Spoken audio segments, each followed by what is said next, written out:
ভোরের স্নিগ্ধ আলো কাঁচের জানালা ভেদ করে আরমানের মুখে এসে পড়ছে।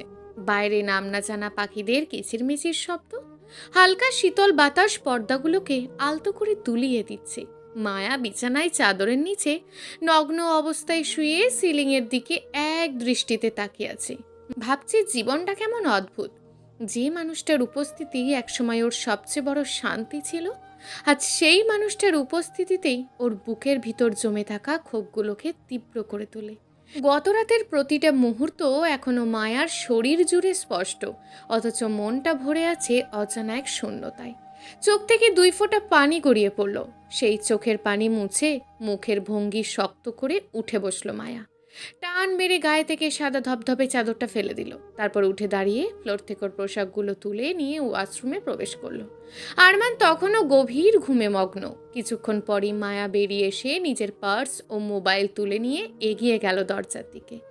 দরজার কাছে গিয়েই মায়ার পা জোড়া থেমে গেল। পিছনে ঘুরে তাকালো উপুর হয়ে নগ্ন পিঠে শুয়ে থাকা আরমানের দিকে। কোমর থেকে নিচ অব্দি সাদা চাদরে ঢাকা। পিঠে মায়ার নখের আঁচড়ের দাগ, 1 ফোঁটা শুকিয়ে যাওয়া রক্তও লেগে আছে দেখে মায়া বাঁকা হাসলো।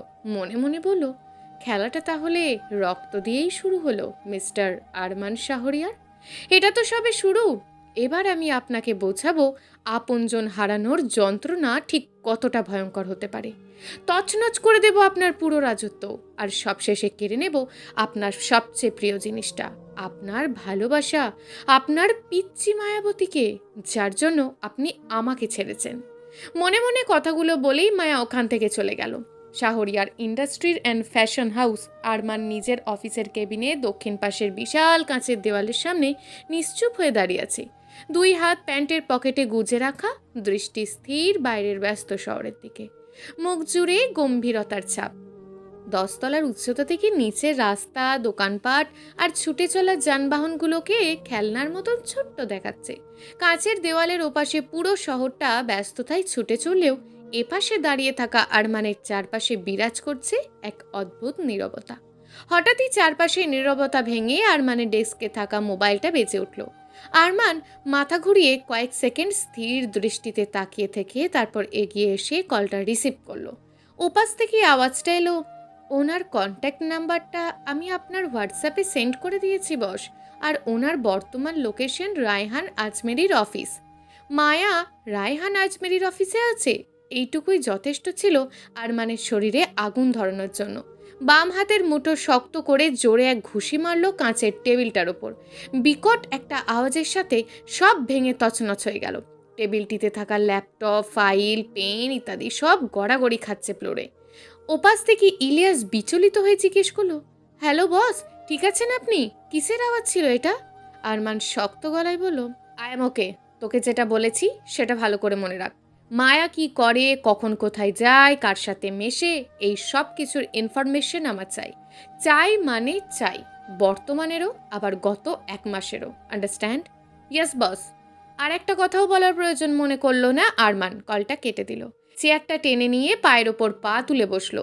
এরপর হোয়াটসঅ্যাপ ওপেন করতে স্ক্রিনে ভেসে উঠলো একটা নাম্বার, সঙ্গে একটা ছবি। প্রথম ছবিটা দেখেই আরমানের চোখ দুটো রাগে জ্বলে উঠল। ছবিতে রায়হান আজমেরি দাঁড়িয়ে আছে আর তার পাশেই মায়া। দুজনের মুখেই হালকা হাসি। মনে হচ্ছিল কোনো বিষয় নিয়ে কথা বলছে তারা। মুহূর্তেই আরমানের চোয়াল শক্ত হয়ে উঠল। আঙুলের চাপ বাড়তে লাগলো ফোনের উপর। চোখে মুখে ফুটে উঠল দমিয়ে রাখা রাগ। পরের ছবিটা সুইপ করতেই দেখা গেল রায়হান নিজের এক হাত দিয়ে মায়ার মুখে পড়া চুলগুলো সরিয়ে দিচ্ছে। ব্যাস, আরমানের ধৈর্যের শেষ বাঁধটুকুও যেন ভেঙে গেল। হঠাৎ ভীষণ জোরে ফোনটা ছুঁড়ে মারল ফ্লোরে। রায়হান আজমেরি। দাঁতে দাঁত চেপে নামটা উচ্চারণ করলো আরমান। আমার জিনিসে হাত দিয়ে ভীষণ বড় ভুল করেছো তুমি। কিছুটা সময় পরেই কেবিনের দরজায় নক করার আওয়াজ আসে। আরমান গম্ভীর গলায় কামেন বলে ওঠে। মিরাজ কেবিনের অবস্থা দেখে হতভম্ব হয়ে দাঁড়িয়ে গেল। সকাল থেকে তো সব ঠিকই ছিল, তাহলে হঠাৎ কি হলো? এভাবে এতটা রেগে যাওয়ার কারণ ওর বোধগম্য হলো না। চেয়ারে মাথা এলিয়ে চোখ বন্ধ করে রেখেছে। এক হাতে তর্জনী ও বুড়ো আঙুল দিয়ে কপাল ঘষছে, আর এক হাত থেকে টপ টপ করে রক্ত পড়ছে। এই দৃশ্য দেখে মিরাজের কপালে বিন্দু বিন্দু ঘামের ফোঁটা চিকচিক করতে লাগলো। মানুষটা অকারণে রাগে না, কিন্তু রেগে গেলে প্রচণ্ড ভয়ঙ্কর হয়ে ওঠে। ওভাবে স্ট্যাচু হয়ে না দাঁড়িয়ে যেটা বলার জন্য এসেছো বলে ফেলো মিরাজ। আরমানের গম্ভীর আওয়াজে চমকে উঠল মিরাজ। এই মানুষটি কিভাবে যেন না দেখেও ওর উপস্থিতি টের পেয়ে যায়। মিরাজ ভয়ে কিছুটা তুতলিয়ে বলল, স্যার, মানে ঘরের এমন অবস্থা। চোখ তুলে তাকালো আরমান। চোখ দুটো প্রচণ্ড ভয়ঙ্কর রকমের লাল হয়ে গিয়েছে, দেখে মনে হচ্ছে চোখ থেকেই রক্ত ঝরবে। আরমানের চোখ খুলতে দেরি, কিন্তু মিরাজের চোখ বন্ধ করতে 1 সেকেন্ডও দেরি হয়নি। চোখ বন্ধ রেখেই এক নিঃশ্বাসে বলল মিরাজ, স্যার, ফ্লাইটের আর মাত্র 40 মিনিট বাকি, এখনই বের হতে হবে, না হলে আমরা ফ্লাইট মিস করব। তুমি ড্রাইভারকে গাড়ি বের করতে বলো, আমি 5 মিনিটের মধ্যেই আসছি। কথাটা বলি আরমান বসা থেকে উঠে দাঁড়িয়ে ওয়াশরুমের দিকে গেল, আর মিরাজ বুকে হাত দিয়ে হাঁপ ছেড়ে নিঃশ্বাস নিল। অফিসের সকল স্টাফ জমের মতন ভয় পায় আরমানকে। মিরাজও তাদের মধ্যে একজন, যদিও মিরাজ জানে আরমান ওকে নিজের ছোট ভাইয়ের মতন স্নেহ করে, কিন্তু রেগে গেলে আরমানের হুঁশ থাকে না ও কি করে আর কি বলে। মিরাজ দরকারি ফাইলগুলো নিয়ে বেরিয়ে গেল। এদিকে আরমান ওয়াশরুমে এসে চোখে মুখে পানি ছিটা দিচ্ছে। বেশ কয়েকবার ছিটা দেওয়ার পর মুখ তুলে তাকালো আয়নার দিকে। নিজেকে দেখেই নিজেই অবাক হলো আরমান। কেন ও এতটা ডেসপারেট হয়ে উঠেছে মায়ার জন্য? মায়াকে তো ঘৃণা করে, প্রচণ্ড ঘৃণা। সেই 10 বছর আগে থেকে মায়া ওকে মারার চেষ্টা করেছিল। কত বছর বয়স ছিল তখন ওর? 10-11 হবে।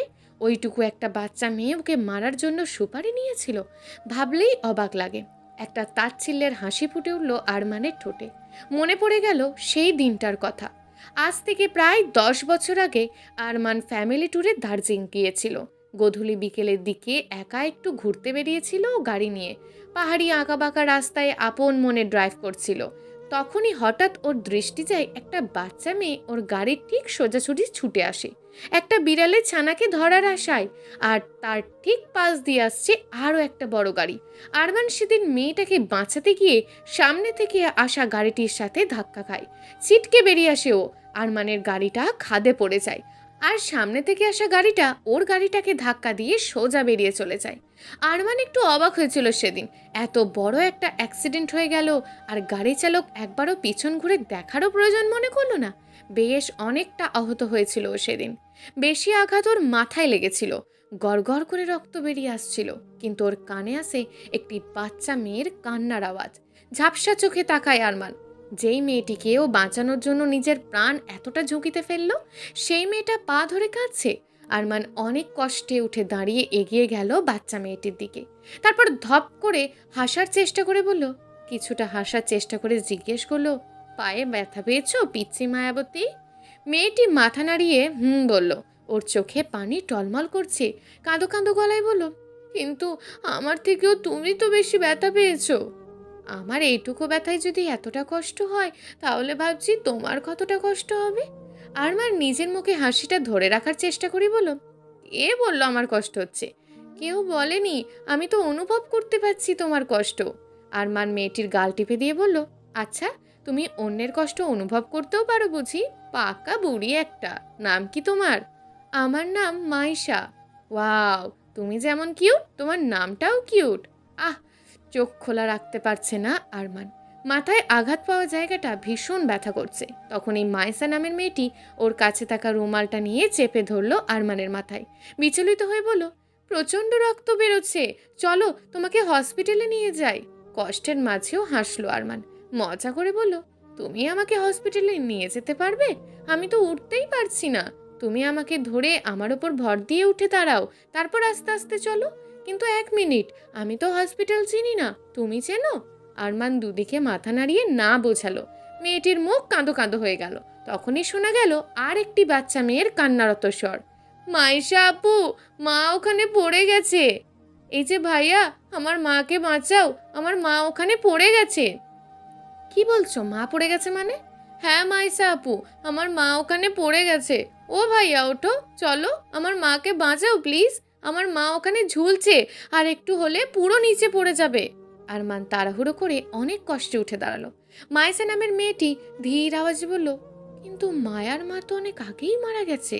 মাইশার বলা কথাটা শুনতে পেল না আরমান, কারণ তার আগেই ও কিছুটা এগিয়ে গেছে। আরমানকে এগিয়ে যেতে দেখে মায়ার মুখে হাসি ফুটে উঠল। মায়েশা বুঝল না মায়ার এমন হাসির কারণ।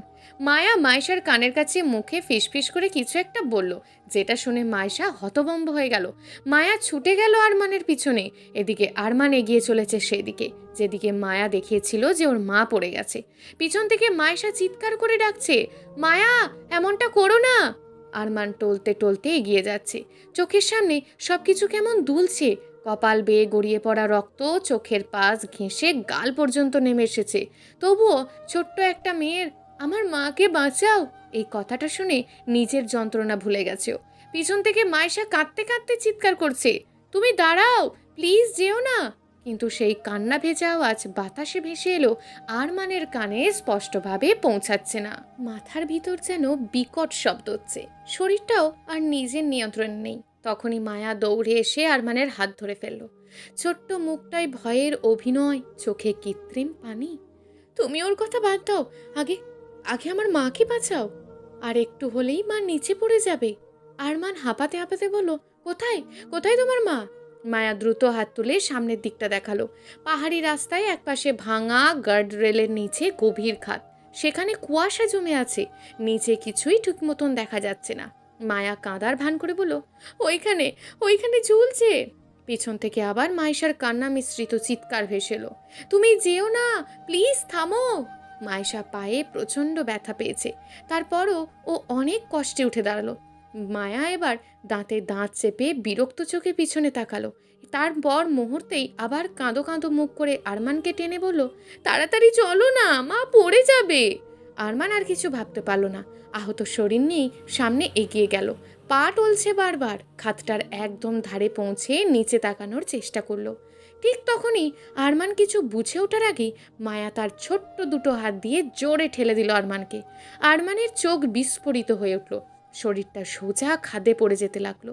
চিৎকার করে উঠল আরমান। নিচে পড়তে পড়তেই মরিয়া হয়ে হাত বাড়িয়ে দিল আরমান। ঠিক তখনই একটা বেরিয়ে থাকা ধারালো পাথর আঁকড়ে ধরতে সক্ষম হলো। পুরো শরীরটা এখন খাদে ঝুলছে, এক হাতে পাথর ধরা, অন্য হাতটা ঝুলছে। নিচে শুধু গভীর অন্ধকার খাদ, ওপরে পাহাড়ি বাতাসের শঁ শব্দ। হাতের তালু কেটে রক্ত বেরিয়ে আসছে। শরীরের সমস্ত ওজন একটা হাতের ওপর পড়ায় হাতটা কাঁপছে ভীষণভাবে। আরমান কষ্টে দাঁতে দাঁত চেপে ধরে ওপরে তাকালো। ওপরে দাঁড়িয়ে আছে মায়া। তার চোখে কোনো ভয় নেই, কোনো অনুশোচনা নেই, বরং অদ্ভুত এক আনন্দ। খিলখিল করে হেসে উঠে এক ছুটে পালিয়ে গেল। আরমান হতভম্ব হয়ে তাকিয়ে রইল, একটা বাচ্চা মেয়ে এত ভয়ঙ্কর হতে পারে? তখনই খোঁড়াতে খোঁড়াতে এগিয়ে এলো মায়েশা নামের মেয়েটি। ও এসে মাটিতে হাঁটু গেড়ে বসে পড়ল। নিচে ঝুলতে থাকা আরমানকে দেখে কাঁদতে লাগলো, ঠিক আছো তুমি? এখন কি হবে? কিভাবে তুলবো তোমায়? চিৎকার করে উঠল। ওর ছোট্ট বুকটা ভয়ে কাঁপছে, চোখ বেয়ে পানি গড়িয়ে পড়ছে, থামছেই না। আরমানের হাত আস্তে আস্তে পিছলে যাচ্ছে। অনেক কষ্টে বলল, পিচ্ছি, হাতটা আর ধরে রাখতে পারছি না। না না না না, হাত ছাড়বে না তুমি। আরমানের আঙুলগুলো ধীরে ধীরে পাথরের গা থেকে পিছলে যাচ্ছিল। হাতের তালু কেটে রক্ত বেরিয়ে আসছে। নিচে শুধু গভীর খাদ, কুয়াশায় ঢাকা অন্ধকার। মাথাটা ঝিমঝিম করছে ভীষণভাবে, মনে হচ্ছে আর কয়েক সেকেন্ডের মধ্যেই হাত ছেড়ে যাবে। ওপরে দাঁড়িয়ে বাচ্চা মেয়েটা কাঁদছে, প্লিজ হাত ছাড়বে না। আরমান চিৎকার করে উঠল, পিচ্ছি, কিছু থাকলে দাও প্লিজ। কি দেব? শক্ত কিছু, যেটা ধরে আমি ওঠার চেষ্টা করব। চোখে হঠাৎ আশার ঝলক দেখা দিল বাচ্চা মেয়েটি। মনে পড়লো ওর ব্যাগে একটা শাড়ি আছে। খোঁড়াতে খোঁড়াতে ছুটে গিয়ে ব্যাগটা থেকে শাড়িটা বের করে আনলো। দ্রুত দৌড়ে রাস্তার ধারে থাকা মোটা গাছটার গায়ে শাড়িটাকে নিয়ে এক পাকে পেঁচিয়ে শাড়ির দুটো প্রান্তই নিয়ে এগিয়ে গেল আরমানের দিকে। আরমান নিচে থেকে কষ্ট করে বলল, পিচ্ছি, আর পারছি না। কাঁদতে কাঁদতে চিৎকার করলো মাইশা, না না, তুমি পারবে। শাড়ির দুটো প্রান্তই নিচের দিকে ছুঁড়ে দিল। এটা ধরে ওঠার চেষ্টা করো প্লিজ। প্রচণ্ড কষ্টে এক হাত দিয়ে শাড়িটা ধরলো আরমান, তারপর আর এক হাত ধরে পাথরটা ছেড়ে দিল। সেই মুহূর্তে ওর শরীরটা আরও নিচে নেমে যেতে লাগলো। বাচ্চা মেয়েটা ভয়ে চিৎকার করে উঠল, সাবধানে। আরমান দাঁতে দাঁত চেপে শাড়িটা নিজের হাতে পেঁচিয়ে নিল। শাড়িটা পুরো ওজন নিতে পারছে না, কিন্তু অন্তত ওকে পুরোপুরি পড়ে যাওয়া থেকে আটকাচ্ছে। মায়েশা এবার দুই হাতে শাড়িটা টেনে শক্ত করে জড়িয়ে ধরল। ওই পাশের পাথরটাই পা রাখো, একটু ওপরে, হ্যাঁ হ্যাঁ ওখানেই। চোখ ঝাপসা হয়ে এলেও মায়েশার কথা শুনে চেষ্টা করতে লাগলো আরমান। ধীরে ধীরে একটা পাথরে পা রাখতে সক্ষম হলো। তারপর আর একটু উঠে এলো। মায়েশা প্রাণপণে শাড়িটা টেনে ধরে আছে। ছোট্ট হাত লাল হয়ে গেছে ঘষা লেগে। শেষ শক্তিটুকু দিয়ে আরমান ওপরের দিকে পাথর আঁকড়ে ধরল। তারপর ধীরে ধীরে নিজেকে টেনে ওপরে উঠিয়ে আনলো। মাটিতে উঠেই ধপ করে লুটিয়ে পড়ল। শ্বাস নিতে কষ্ট হচ্ছে, পুরো শরীর কাঁপছে। বাচ্চা মেয়েটি ছুটে এসে হাঁটু গেড়ে বসলো ওর পাশে। তুমি ঠিক আছো? ঝাপসা চোখে তাকালো আরমান। দেখলো ছোট্ট মেয়েটার দুটো হাত লাল হয়ে গেছে শাড়ি টানতে টানতে। মেয়েটির ছোট্ট হাত দুটি আঁকড়ে ধরে আরমান নিজের ঠোঁটে স্পর্শ বলিয়ে দিল। এরপরে কি হয়েছে ওর জানা নেই, তবে তখন থেকেই ওর হৃদয়ে গেঁথে গেছে ওই নামটা, মাইশা, ওর ছোট্ট পিচ্ছি মায়াবতী। যখন ওর জ্ঞান ফেরে তখন ও নিজেকে হসপিটালে আবিষ্কার করে। এরপর সুস্থ হয়ে অনেক খুঁজেছে ওই মেয়ে দুটোকে, একজন যে ওকে বাঁচিয়েছে আর একজন যে ওকে মারতে চেয়েছে। প্লেন তখনও টেক অফ করেনি। হালকা ইংলিশ মিউজিক আর যাত্রীদের চাপা কথাবার্তা। বিজনেস ক্লাসের একদম জানালার দিক থেকে 2 নাম্বার সিটে বসে আছে আরমান শাহরিয়ার। মিরাজ কিছুটা দূরে আছে। আরমানের কালো শার্টের হাতা কোনোই পর্যন্ত গোটানো, চোখে ক্লান্তি আর মুখ জুড়ে গাম্ভীর্যতার ছাপ। এক হাতে ফোন, অন্য হাতে কফির মগ। বাইরে রানওয়ের দিকে তাকিয়ে আছে ও। পরের মুহূর্তে কি মনে করে পিছনে ঘুরলো। সাথে সাথেই ওর মাথা গরম হয়ে গেল। বিরক্তিতে চোখ মুখ কুঁচকে উঠল। মুখ ঘুরিয়ে ফোনে মনোনিবেশ করলো। কানে এলো সেই বিরক্তিকর কণ্ঠস্বর। আরমান বেবস, তুমি আমাকে না নিয়ে চলে এলে কেন? ভাগ্যিস তোমার অপেক্ষায় না থেকে নিজেই চলে এলাম, নাহলে তো আমি ফ্লাইট মিস করতাম। বলতে বলতেই আরমানের পাশের সিটে এসে বসলো মাইশা। আরমান উত্তর দেওয়ার কোনো প্রয়োজন মনে করলো না। কানে ইয়ারফোন গুজিয়ে ফোনে ব্যস্ত হয়ে গেল। আর মাইশা আরমানের ডান হাতের ফাঁকে হাত ভরে জড়িয়ে ধরে কাঁধে মাথা রাখলো। সাথে সাথেই আরমান নিজের বাম হাত দিয়ে ধাক্কা দিয়ে ওর মাথাটা সরিয়ে দিল। মাইশার মাথা গিয়ে বাড়ি খেলো সিটের হ্যান্ডেলে। আহ বলে চিৎকার করে উঠল। এইভাবে কেউ ধাক্কা দেয় মিস্টার আরমান? আপনার ওয়াইফ তো ব্যথা পেল। পরিচিত কণ্ঠস্বরটা কানে আসতেই পাশ ফিরে তাকালো আরমান। মায়া দাঁড়িয়ে আছে, রায়হান আজমেরির এক হাত জড়িয়ে ধরে। রাগে চোয়াল শক্ত হলো আরমানের। মায়ার পরনে ক্রিম কালারের সালোয়ার কামিজ, যে ওড়নাটা একসময় মায়ার মাথায় ঢেকে রাখতো, আজ সেটা শুধু গলায় ঝুলছে। একটা তাচ্ছিল্যের হাসি দিল আরমান। আরমান ঘুরে তাকালো মায়েশার দিকে। মাথায় হাত দিয়ে ডলছে, চোখ ছলছল। আরমান হঠাৎ মায়েশাকে বুকে টেনে নিল। মাথায় একটা চুমু দিয়ে বলল, সরি ডার্লিং, বুঝতে পারিনি যে এতটা ব্যথা পাবে। আমি তো শুধু একটু সরাতে চেয়েছিলাম। মায়েশার খুশি দেখে কে? ও তো অবাকের শেষ পর্যায়ে পৌঁছে গেল। কারণ সেই প্রথম দিন থেকে আরমানের কাছ থেকে ও শুধু অবহেলা আর অবজ্ঞাই পেয়ে এসেছে। মায়েশা কাঁদো কাঁদো গলায় বলল, ব্যথা তো একটু পেয়েছিলাম, কিন্তু তোমার ছোঁয়ায় ব্যথা মিলিয়ে গেছে। এরপর মায়েশা মায়াকে তাচ্ছিল্য করে বলল, মায়া, তুই এখানে? তুই মনে হয় ভুল করেই ফ্লাইটের বিজনেস ক্লাসে ঢুকে পড়েছিস। ওই যে ওইদিকে ইকোনমি ক্লাস। আচ্ছা, তুই এই ফ্ল্যাটে কিভাবে? তোর তো অবস্থা এখন নুন আনতে পান্তা ফুরোয়। এরপর মায়েশা রায়হান আজমেরির দিকে তাকিয়ে বলল, এটাকে আবার নিজের জালে ফাঁসিয়েছিস বুঝি? তা তোর এই নতুন বয়ফ্রেন্ড তোকে ফ্লাইটে চাপানোর টাকা দিয়েছে নাকি? কোথায় পেয়েছে রে? তোর এই বয়ফ্রেন্ডের পেশা কি? এরপর একটু নিচু গলায় বলল, চোর, ডাকাত, নাকি কোনো মাফিয়া? হি করে হেসে উঠল মায়েশা। আর মায়া তাচ্ছিল্য হেসে রায়হানকে উদ্দেশ্য করে বলে, হানি, মিস্টার আরমান শাহরিয়ারের ওয়াইফ মনে হয় তোমাকে চিনতে পারেনি। তোমার পরিচয়টা একটু দিয়ে দাও। রায়হান আজমেরি হেসে মায়ার দিকে তাকিয়ে বলল, ইয়া সিওর। তারপর মায়েশার দিকে হাত বাড়িয়ে দিল। হাই মিসেস মাইসা শাহরিয়ার, আমি রায়হান আজমেরি, আর এ ইন্ডাস্ট্রিজ একমাত্র ওনার। মায়েশার চোখগুলো বড় বড় হয়ে গেল। প্রচণ্ড অবাক হয়ে উঠে দাঁড়ালো। আপনি সেই রায়হান আজমেরি? মায়েশা উঠে দাঁড়িয়ে উৎফুল্ল হয়ে বলল, আরে, আমি তো ভাবতেই পারছি না যে শহরের most eligible bachelor mister Raihan Ajmeri আমার সামনে দাঁড়িয়ে আছে। নিজের ডান হাত দিয়ে মাথার ডান পাশের একটা চাঁটি মেরে বলল, আমিও না, স্মৃতিশক্তি মনে হয় ভীষণ দুর্বল আমরা, তাই আপনাকে চিনতে পারিনি স্যার, প্লিজ কিছু মনে করবেন না। জানেন, আমাদের ফ্রেন্ড সার্কেলের প্রতিদিন আপনার বিষয়ে আলোচনা হয়। আমার বান্ধবীদের অনেক বড় একটা ড্রিম আপনার সাথে একটা ছবি তোলার। আমি কি আপনার সাথে একটা ছবি তুলতে পারি? একটা হাগ করব প্লিজ? ছবি তুলতে পারেন, তবে দূর থেকে, নো হাগ। আমি চাই না রাস্তার কোনো সস্তা জিনিসের ছোঁয়া আমার শরীরে লাগুক। মায়েশার মুখটা চুপসে গেল। মায়া ঠোঁট কামড়ে ধরে হাসলো।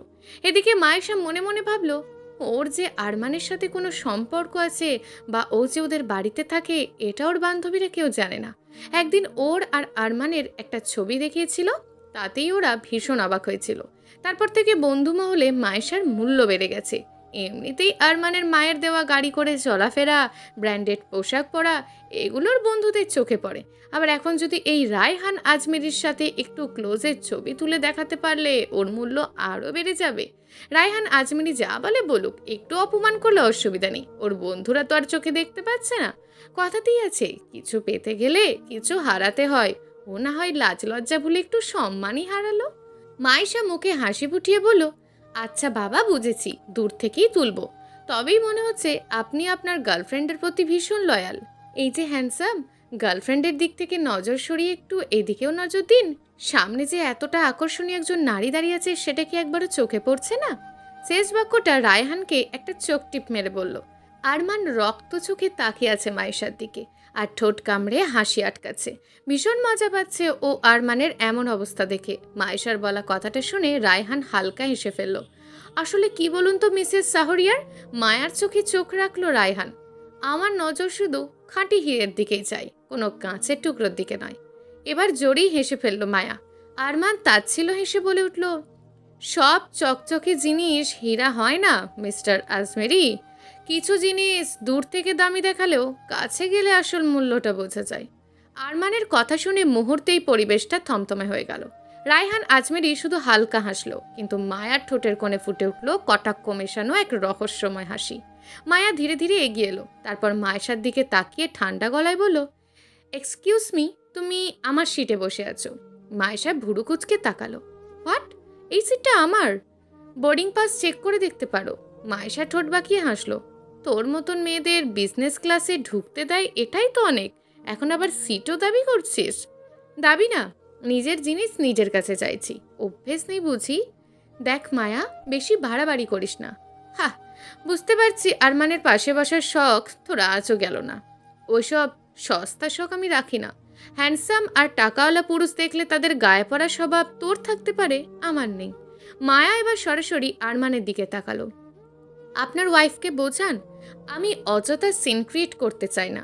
আরমান কোনো উত্তর দিল না, যেন ব্যাপারটা ওর কাছে বিরক্ত লাগছে। মাইশা তাচ্ছিল হেসে বলল, সিন তো তুই সবসময় ক্রিয়েট করিস, যেখানেই যাবি একটা না একটা পুরুষকে নিজের জালে ফাঁসাবি। রায়হানের চোখ মুহূর্তেই শক্ত হয়ে গেল। Mind your language Mrs Shahriar. Maisha কিছু বলতে যাবে, ঠিক তখনই একজন এয়ার হোস্টেস এগিয়ে এলো। কোনো সমস্যা হয়েছে? মায়া শান্ত গলায় নিজের বোর্ডিং পাস বাড়িয়ে দিল। এটা আমার seat. Air hostess boarding pass থেকে মায়েশার দিকে তাকালো। আপনার সিটটা ওদিকে। মায়েশার মুখ কালো হয়ে গেল। আমি এখানেই বসবো। দুঃখিত ম্যাডাম, কিন্তু আপনি অন্য যাত্রীর জন্য নির্ধারিত সিটে বসতে পারবেন না। আশেপাশের কয়েকজন যাত্রী তাকিয়ে আছে বুঝতেই মায়েশার ভিতর রাগে আগুন জ্বলে উঠল, কিন্তু কিছু করার নেই। ও দাঁড়িয়ে যাওয়ার সময় মায়ার কাঁধে ধাক্কা মেরে বলল, নে, যেন তোর জীবনের সবচেয়ে বড় অ্যাচিভমেন্ট পেয়ে গেছিস। মায়া ঠোঁট বাঁকিয়ে উত্তর দিল, তোর মতন মানুষের কাছ থেকে কিছু কেড়ে নিতে হয় না, ওগুলোর নিচে থেকেই তোর হাতছাড়া হয়ে যায়। আরমান, তুমি কিছু বলবে না? আরমান নিশ্চুপ। এয়ার হোস্টেস থামিয়ে দিল। রাগে ফুঁসতে ফুঁসতে মাইশার নিজের সিটের দিকে চলে গেল। যাওয়ার সময় আরমানের দিকে তাকিয়ে দেখলো লোকটা জানালার বাইরে তাকিয়ে আছে, যেন কিছুই যায় আসে না। মায়া এসে আরমানের পাশের সিটে বসলো। দুজনের মাঝখানে শুধুই নীরবতা। কিছুক্ষণ পর প্লেন টেক অফ করলো। প্রায় আধ ঘন্টা পর মায়া ওয়াশরুম থেকে বেরিয়ে আসতেই আচমকা কারোর সাথে ধাক্কা খেল। আরমান দাঁড়িয়ে আছে, এতটাই কাছে যে মায়ার নিঃশ্বাস গিয়ে লাগছে ওর গলায়। মায়া বিরক্ত হয়ে এক পা পিছিয়ে গেল। রাস্তা ছাড়ুন। আরমান নড়ল না। তুমি তো রাস্তা বানাতে খুব ভালো পারো। মায়া ঠান্ডা চোখে তাকালো। ধাঁধায় কথা বলার অভ্যেস এখনো যায়নি দেখছি। আরমান ধীরে ধীরে মায়ার দিকে এগিয়ে গেল। মায়ার পিঠ ঠেকলো দেওয়ালে। এক পাশে দেওয়াল, আর আরমানের এক হাতের মাঝে বন্দি হলো মায়া। আরমান মায়ার মুখের কাছে ঝুঁকল। তোমার সাথে আমার একটা ডিল হয়েছিল, মনে আছে? মায়া না জানার ভান করে বলল, হয়েছিল বুঝি? চোয়াল শক্ত হয়ে গেল আরমানের। আমাকে প্রভোগ করো না মায়া। ও, তাহলে এখন তুমি প্রভোগও হও? ঠোঁট বাঁকিয়ে হাসলো মায়া। আমি তো ভাবতাম মিস্টার আরমান শাহরিয়ার কারোর জন্য কিছু ফিল করেন না। আরমান চোখ সরু করে তাকিয়ে রইল। রায়হান আজমেরির সাথে নাটকটা আর কতদিনের? মায়া মুচকি হাসলো। কেন, জেলাস লাগছে? ডিসগাস্টিং লাগছে। সত্যি? মায়া আরও কাছে এগিয়ে এলো, কিন্তু একটু আগে তো নিজের ওয়াইফকে জড়িয়ে ধরলেও চোখের দৃষ্টি ছিল আমার দিকে। ও হ্যাঁ, ভালো কথা, নিজের ওয়াইফকে সামলে রাখুন মিস্টার, যেখানে সেখানে পিছলে পড়ে যাচ্ছে যে। তুমি কথা ঘোরাচ্ছ মায়া। মায়া বুড়ো কুচকে বলল, কিসের বিষয়ে বলুন তো? আরমান দাঁতের দাঁত চেপে বলল, ডিলের বিষয়ে। তুমি নিজেকে আমার কাছে বিক্রি করে দিয়েছো পুরো 1 কোটি টাকার বিনিময়ে 1 মাসের জন্য। মায়া উপহাস করে বলল, আচ্ছা তাই বুঝি? ডিল বা কন্ট্রাক্ট পেপারে সাইন করেছি আমি? আপনি আমাকে টাকা দিয়েছেন? মায়ার কথা শুনে কয়েক সেকেন্ড নিশ্চুপ হয়ে রইল আরমান। মায়া ঠোঁট কামড়ে হেসে ভুরু নাচিয়ে জিজ্ঞেস করলো, কি? আরমান নিচু গলায় বলল, নিজেকে খুব চালাক ভাবো তাই না? মায়া সরাসরি ওর চোখে চোখ রাখলো। আপনার থেকেই শিখেছি। দুজনের নিঃশ্বাস একে অপরের মুখে এসে লাগছে, চারপাশের শব্দ যেন দূরে মিলিয়ে গেছে। মায়া ঝটকা দিয়ে আরমানের হাত ছড়িয়ে দিয়ে বেরিয়ে চলে গেল। চলবে গল্প আমার নিষ্ঠুর ভালোবাসা সিজন 2, লেখিকা সালমা খাতুন। প্রিয় দর্শক বন্ধুরা, এই গল্পটি চলমান এবং এখনও বেশ কয়েকটি পর্ব দেওয়া হবে। পরবর্তী পর্বগুলো নিয়মিত পেতে আমাদের চ্যানেলটিকে অবশ্যই সাবস্ক্রাইব করে রাখবেন। দেখা হবে পরবর্তী ভিডিওতে। ততক্ষণ ভালো থাকুন, সুস্থ থাকুন এবং নিজের পরিবারের খেয়াল রাখুন। ধন্যবাদ।